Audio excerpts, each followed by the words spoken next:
मेरा सीधा सवाल है कि आपने प्रतिनियुक्त नहीं किया और उसके बाद पहले आपने स्पष्ट कह दिया है 3 दिन पहले सीसीटीवी फुटेज जारी करने के पहले कि हाँ मेरी पुलिस के द्वारा गोली चली है।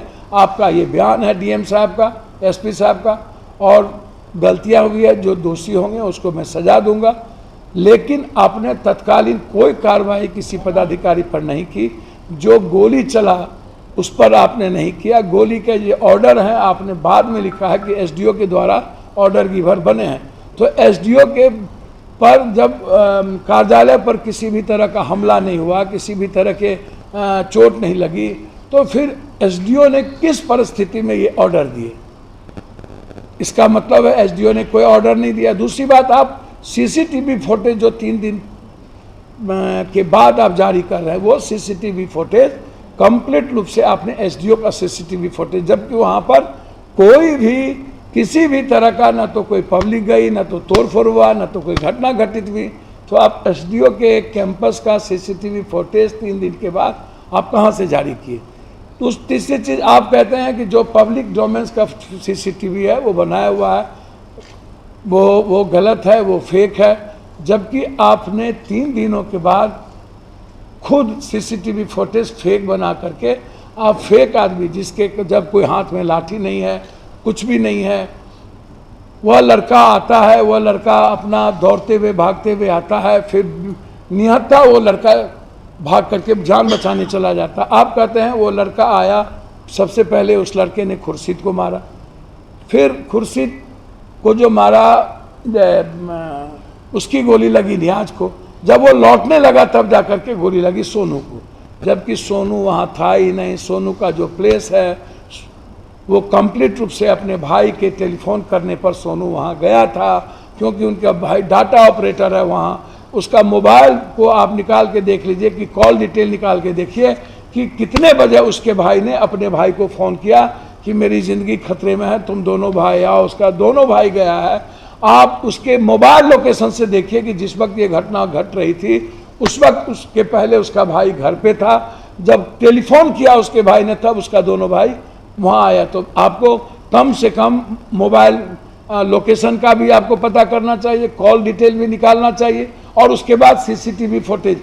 ये 3 आधार है एफएसएल के। सबसे पहला आधार है, आपने इस तीनों को आपने नकार दिया और आपने यह कह दिया कि लौट के जा रहे थे तब सोनू को गोली मारी गई। अब आप समझिए, पहले आप कहते हैं कि गोली चली, गोली लगी, कार्रवाई होगी, फिर 3 दिन के बाद आप उस फुटेज को ले आते हैं जहां पर कोई दंगा, कोई हमला, कोई पब्लिक का कोई पत्थर नहीं चले, कोई हंगामा नहीं हुआ। ये बहुत गलत बयान है कि बदमाशी करेगा तो गोली चलने न करेगा। मंत्री जी, इस बिहार में आपको अपराधी, माफिया, दलाल, शूटर, मुजफ्फरपुर का गैंगवार, बेगूसराय का गैंगवार, बेगूसराय में लगातार बलात्कार करके बेटियों को मार देना, पुलिस का आतंक, बालू माफिया लगातार गोली मारता हो आपके बीटा में, आपको ये नज़र नहीं आता। अपराधी हर दिन दंगा करवाता है, आप दंगा को रोक नहीं पाते हैं। वो भी बिहार शरीफ से दंगा नियोजित होता है और उसके बाद आप हमेशा जनता को ही गाली देते हैं। वाह मंत्री जी, तो भगवान की असीम कृपा है कि आप कभी इस गठबंधन, कभी इस गठबंधन से आप लगातार अपने कुर्सी पर भी बैठे रह गए। मैं चाहूँगा अपने मंत्री जी से कि मैं हाथ जोड़ के आपसे आग्रह करता हूँ कि आप हमारे बयान को सुन लें और आपको यदि हिम्मत हो तो आप बिजली की कटौती ना करते हुए आप 22 घंटा बिजली दें। आपने जो किसान को कहा है हम पानी देंगे, आप स्मार्ट मीटर लगा के तो तबाह कर दिए। आप डबल बिल ले लेते हैं, आप कटौती करते हैं, आप अपने कामों के प्रति वफादारी आपकी खत्म हो गई। आप अपने कामों के प्रति कर्तव्य निष्ठा आपकी है नहीं। आप हमेशा, कहावत है, बड़ों के बाप और कनियों के बाप। मेरा रिक्वेस्ट है मंत्री जी, बड़ों के और कनियों के बाप मत बनिए।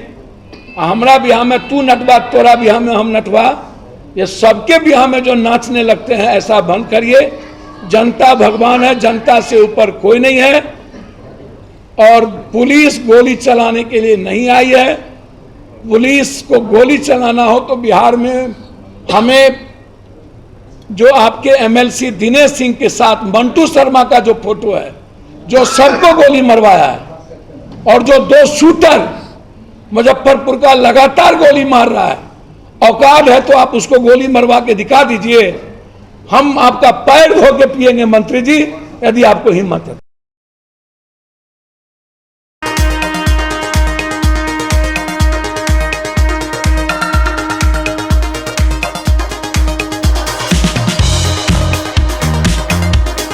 हमारा वीडियो अगर आपको अच्छा लगा हो तो आप हमारे वीडियो को शेयर करें, लाइक करें, हमारे चैनल को सब्सक्राइब जरूर करें। धन्यवाद।